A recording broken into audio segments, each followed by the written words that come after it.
कुछ और फोरम पर भी मैं इस तरह की डिबेट ना छेड़ी सकना कि एक क्या हो रहा, लेकिन जनरली चूंकि सारे की पता है इस गल ना कि क्या हो रहा, तो जो भी सूरत हाल है तो इस बारे मैं हूँ दोस्तों की सारे की जिन्होंने मेरे फोन अच्छने या राबते अच्छने तो वो जिसों कोई ये फैसला ना करे वो फैसला ना करे, कोई तके जी ख्याल करे जी इस तरह उस तरह, तो मैं उन्हें यही आखना है कि कम अज कम चलो मैं काफी अरसे तो सुनिए गल्लां सुनना तो बर्दाश्त करना तो मैं तो ना कोई फैसला करना है तो ना मैं कोई फैसला किया। ये फैसले जड़े करने प्लीज फोन उन्होंने की करो तो उन्होंने की मने करोगे ये फैसले ना करना, तो मी की आखने हो कि जी वो डॉक्टर साहब कोई ऐसा फैसला ना करना पार्टी ये हो जाए वो हो जाए फलान हो जाए ठीक हो जाए, तो मैं कड़ा फैसला कर रहा। तो इस वास्ते हम हमारे को असल बेसिकली बड़ा ऑप्शन इन्हें जड़ा है ना बड़े लिमिटेड करी छोड़े। हूँ ये इल्जाम लाने पे इन्हें इल्जाम लाए इजलास ने भी इन्हें सारे उसी सारे शामिल है, कोई एक बंदा भी बाहर नहीं है कि जी ये इसकी बीवी जड़ी है इंडियन एजेंट है लिहाजा इसकी फारग किया जाना। ठीक है जी, इन्हें साबित करते होता इल्जाम लाए तो साबित भी किया ने, तो हूँ ये आके हमारे को यही ऑप्शन बची है कि हूँ मैं इस टैग ने नाल पार्टी च कम ना करी सकना कि जी ज़ाहिर है ये भी गल्लां माने पे नाल के डॉक्टर भी एजेंट आ, लेकिन चूंकि फारग उसकी किता मैं फारग था नहीं किता इस मारे उस पर इल्जाम इन्होंने ये है। तो हूँ फर्ज करो मैं कड़ा मुमकिन था जां लोगों ने कोल या मुंडिया कोल या तंजीम ने विच के अच्छा डॉक्टर साहब साढ़े सदर है तो इन्होंने बीवी इंडिया एजेंट ही तो उसकी तंजीम कढ़ी छोड़ा, तो ये हमारे इखलाकी तौर पर मुमकिन नहीं है ना। मैं तो जिदा ही चाहता हूँ तो मैं कोई बंदा हमारे को पूछी सकना, कोई बंदा दूसरी पार्टियों ने सवाल करी सकना कि हाँ जी ये क्या मसला है फलाना ठीक है, मैं तकरीर करनी चाहिए स्टेजा पर तो मैं तो झूठ ना बोली सकना ना हमारे से प्रॉब्लम हुई है। इस मारे या तो ये फैसला वापस गिनन एक ऑप्शन है, तो फिर मैं चीज़ों की मैनेज कर सा जिस तरह भी हो सकना। दूसरी गल यही है कि दूसरी सूरत मैं कम ना करी सकना, मतलब किसी सूरत मैं कम ना करी सकना, मैं साइड पर हुई तो घर भेज सा ना ग्रुप बनाना है तो ना मतलब पार्टी ने खिलाफ कोई गल करना है तो ना मेरी जरूरत। मैं तुम्हारा बाप हूँ, तुम्हारी माँ की चूत मारूं रंडी के बच्चे और रमजान की नस्ल है तुम हरामजादे, तेरी माँ पे तुम्हारी माँ की चूत में मस्जिद नबी का मीनार डालू रंडी के बच्चे।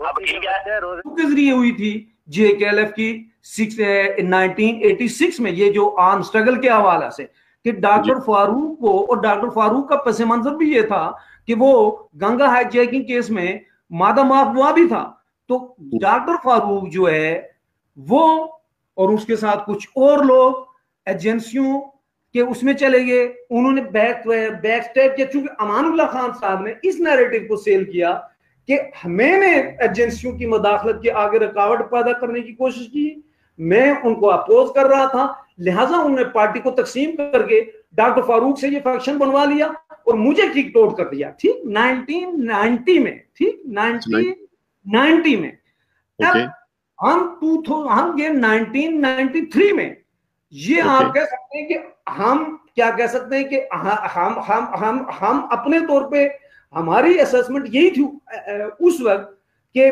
फिर वाकया अमानुल्लाह खान साहब को उन्होंने क्या कर लिया, उन्होंने धुतकार दिया है, अमानुल्लाह खान साहब उससे बाहर आ गए। लेकिन मुझे ये इतराफ करते हुए कोई चार्ट नहीं है कि 93 से लेके 1995 तक कहीं ना कहीं, अगर हम निचली सभा के पिछली सभा के लोग थे लेकिन फिर भी इनके कहीं ना कहीं कोई रास्ते रहे। 1995 में एजेंसियों ने अमलन अमानुल्लाह खान को दुत्कार दिया, यासीन को अडॉप्ट कर लिया। जब यासीन को अडॉप्ट किया, अमानुल्लाह खान ने पब्लिक जलसों में ये बातें कही, मैं यानी वो रिकॉर्ड पे मौजूद है, उसके उनके इंटरव्यूज में मौजूद है। जब उनको मैं भी ये कह रहा हूं 1995 से लेकर 2011 तक हम जो एक मखसूस नैरेटिव जो मैंने कहा हम उसी पे काम करते रहे। अमानुल्लाह खान साहब ने कोई रुकावट नहीं की। अमानुल्लाह खान ने, मैं तो ये कहना चाह रहा हूं कि वही जिन उसूलों नजरिए की बुनियाद पे हमने वो सियासत की, उसी पे अमानुल्लाह खान ने एक दफा फिर अपनी कीमत लगवाई 2011 में, और फिर जाके एजेंसियों की गोद में बैठ के और पार्टी को मैं बात पूरी कर लूं। फिर यासीन, जिसके बारे में मैंने नहीं कहा, अमानुल्लाह खान ने कहा। अमानुल्लाह खान ने पहले कहा कि राह के हाथों वो क्या हुआ, अपनी किताब में लिखा कि राह के साथ डील की, यूनिलेटरल सीजफायर किया, पार्टी को उसमें नहीं लिया, बैक स्टेप किया तहरीक आजादी को, बैक स्टेप के दो हिस्सों में तकसीम किया, क्या कहते हैं 1995 में JKLF को। जो पाकिस्तानी एजेंसी से वो अमानुल्लाह खान के बाकौल जो है उस वक्त वो कहते थे 3.5 लाख रुपया वो मंथली लेता है। उसके यहाँ बैठे नुमाइंदे जो है 55,000 रुपया मंथली लेते और पता नहीं लाख रुपए जाते, वो तो एक अलग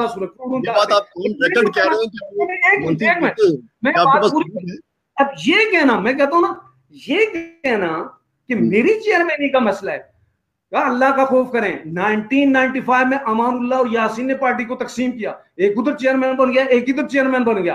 2011 में एक सुप्रीम हेड बन गया, दूसरा चेयरमैन बन गया।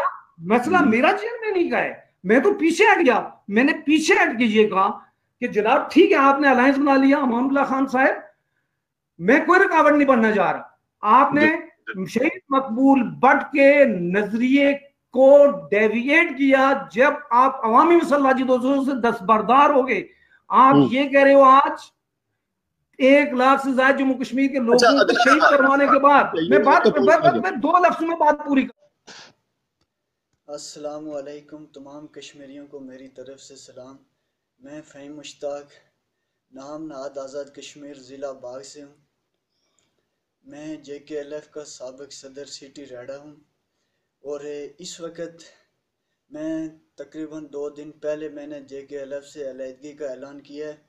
वो इसलिए किया है कि इस वक्त जो कश्मीर की मौजूदा सूरत हाल है उस पर ना सिर्फ JKLF बल्कि तमाम जो रियासती पार्टियाँ हैं वो मुकम्मल तौर पे खामोश है, मुकम्मल। ये समझ से बालातर है, मैं भी कुछ समझ नहीं पा रहा आखिर क्यों ये खामोश हैं। लेकिन मैं ये बात ज़रूर कहना चाहता हूँ कि ये लोग मुफाद परस्त हैं। अब मैं सबसे पहले मैं ये सवाल रखता हूँ, बल्कि पूरे कश्मीरी ये सवाल कर रहे हैं कि कश्मीर आज़ाद क्यों नहीं हो रहा। भाई कश्मीर आज़ाद इसलिए नहीं हो रहा कि जो हमारी क़यादत कर रहे हैं जो ये रियासती पार्टियों वाले, लेकिन जो रियासती पार्टियों वाले हैं जो हमारी क़यादत कर रहे हैं, जो लीडरान हैं, वो खुद बिके हुए हैं, वो मुनाफिकत कर रहे हैं हमारे साथ। वल्लाह मैं कसम उठा के कह रहा हूँ वो हमारे साथ मुनाफिकत कर रहे हैं। आप मुझे ये बात बताएं मेरे कश्मीरियों भाइयों कि ये जो हमारे JKLF वाले, ये यासीन मलिक ग्रुप वाले, इन्होंने धरना दिया जी जिसकोल चिकोठी, इनके साथ तकरीबन मेरे ख्याल से 60% आवाम थी इनके साथ, और ये आसानी आगे ये कुछ ना कुछ कर सकते थे। लेकिन अचानक इन्होंने ये किया। और ये अंदर की बात में ये बात बता रहा हूँ आपको कि कारी नसीर साहब, कमांडर फारूक साहब और भी 2-4 आदमी थे, वो वापस आने को तैयार ही नहीं थे। वो ये कह रहे थे कि हम दरिया में छलांग लगा लेंगे लेकिन वापस नहीं जाएंगे। आवाम को क्या मुंह दिखाएंगे कि हम वापस क्यों आए, जबकि हमारा ये प्लान था कि हम तो श्रीनगर जा रहे हैं और उधर कर्फ्यू, बदतरीन कर्फ्यू लगा हुआ है और अभी तक लगा हुआ है। लेकिन इन्होंने उनकी बात को नहीं माना, फिर इन्होंने कंप्रोमाइज़ किया। एक शोशा छोड़ा अचानक कि भाई UNO वाले आ गए, UNO वाले आ गए जी, उनसे कंप्रोमाइज़, और 4 करोड़ रुपए का इन्होंने वो किया, 4 करोड़ का इन्होंने कंप्रोमाइज़ किया हुआ है।